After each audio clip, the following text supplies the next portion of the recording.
श्रीमद् भगवत गीता के पहले अध्याय का महात्म्य। एक समय पार्वती जी ने पूछा, हे महादेव जी, किस ज्ञान के बल से आपको संसार के लोग शिव शंकर कहकर पूछते हैं?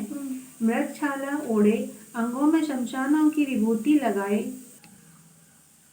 गले में सर्प और मुंडों की माला पहन रहे हो, इनमें तो कोई पवित्र नहीं। फिर आप किस ज्ञान से पवित्र हो, वह कृपा करके कहिए। श्री महादेव जी बोले, हे प्रिय, सुनो, गीता ज्ञान को हृदय में धारण करने से मैं पवित्र हूँ और उस ज्ञान से मुझे बाहर के कर्म व्यापते नहीं। तब पार्वती जी ने कहा, हे भगवान, जिस गीता के ज्ञान की आप ऐसी स्तुति करते हैं, उसके श्रवण करने से कोई कृतार्थ भी हुआ है? तब महादेव जी ने कहा, इस ज्ञान को सुनकर बहुत से जीव कृतार्थ हुए हैं और आगे भी होंगे। मैं तुमको एक पुरातन कथा कहता हूँ, तुम श्रवण करो। एक समय पाताल लोक में शेषनाग की सैया पर श्री नारायण जी नैन मूंदकर अपने आनंद में मगन थे। उस समय भगवान के चरण दबाती हुई श्री लक्ष्मी जी ने पूछा, हे प्रभु, निद्रा और आलस उन पुरुषों को व्याप्त हैं जो जीव तामसी हैं।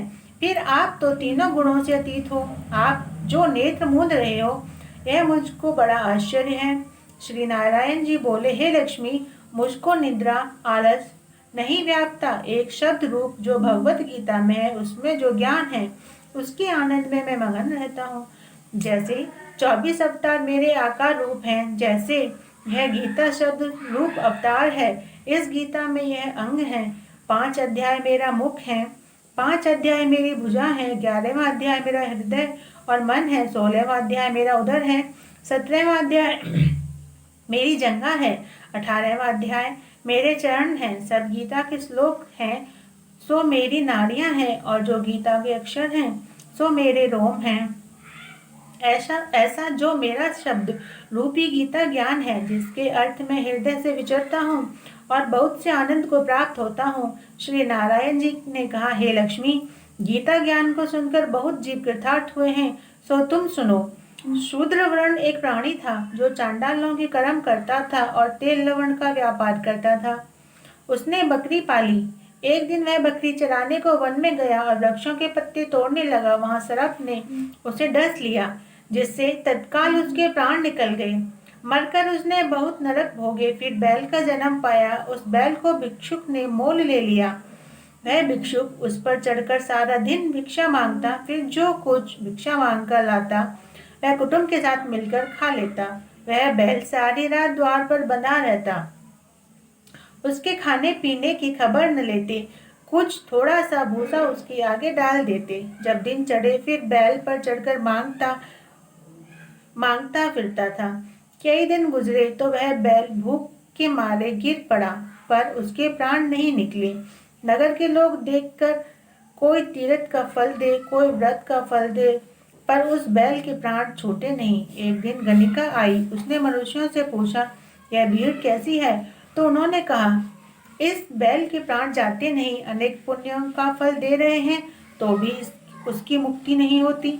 जब गणिका ने कहा, मैंने जो किया है उसका फल इस बैल के निमित्त किया, इतना कहते ही बैल की मुक्ति हो गई। तब बैल ने एक ब्राह्मण के घर में जन्म लिया। पिता ने इसका नाम सुशर्मा रखा। जब बड़ा हुआ तो पिता ने इसको पढ़ाया। तब उसको पिछले जन्म की सुध रही थी। उसने एक दिन मन में विचार किया, जिस गणिका ने मुझे बैल की योनि से छुड़ाया था, उसका दर्शन करूं। विप्र चलता चलता गणिका के घर गया और कहा, तू मुझे पहचानती है? गणिका ने कहा, मैं नहीं पहचानती, तू कौन है? मेरी तेरी क्या पहचान है?